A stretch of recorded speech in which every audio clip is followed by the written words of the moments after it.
Hello. Low, ನನ್ನ ಹಳೆ ಕಾಲ್ ಮಾಡಿದ್ಲು, ಬಾ ಮೀಟ್ ಮಾಡಬೇಕು ಅಂತ. ಒಂದು ಹೆಲ್ಪ್ ಮಾಡೋ, ನನ್ನ ಹೆಂಡ್ತಿಗೆ ಹಂಗೆ ಹೇಳು.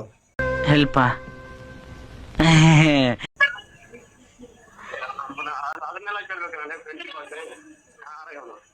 ಸರಿ ಆಯಿತು, ನಾನು ಅಲ್ಲಿ ಹೋಗಿ ಅವಳ ಹತ್ರ ಕಾಲ್ ಮಾಡ್ತೀನಿ. ಅರ್ಜೆಂಟ್ ಐತೆ, ನಾನು ಅವನು ಆಚೆ ಹೋಗ್ತಾ ಇದ್ದೀರಿ ಅಂತೇಳು. A few moments later. ಸೌಮ್ಯ, ಏನು ಏನು ಏನು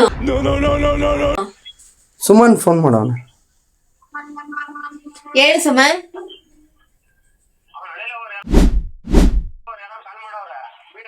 ಇಲ್ಲ ಇಲ್ಲ, ಅವನೇನೇನು ಸುಳ್ಳು ಹೇಳ್ತಾವನೆ. ನನ್ಗೋದಕ್ಕೂ ಏನು ಸಂಬಂಧ ಇಲ್ಲ. ಅವನೇ ಕರ್ತಿದ್ದು. ಇಲ್ಲ, ನಿಜವಾಗ್ಲು ಅವನೇ ಕರ್ತಿದ್ದು. ಅವನೇ ಕರ್ತಿದ್ದು. ಬೇವರ್ಸಿ ನನ್ ಮಗನೆ, ಮದ್ವೆಗ್ ಮುಂಚೆ ಸರಿ, ಮದ್ವೆ ಆದ್ಮೇಲೆ ಇದ್ದೆ ನಾನು ನಿಂದು ಕಿತ್ತೋಗಿರೋನೆ.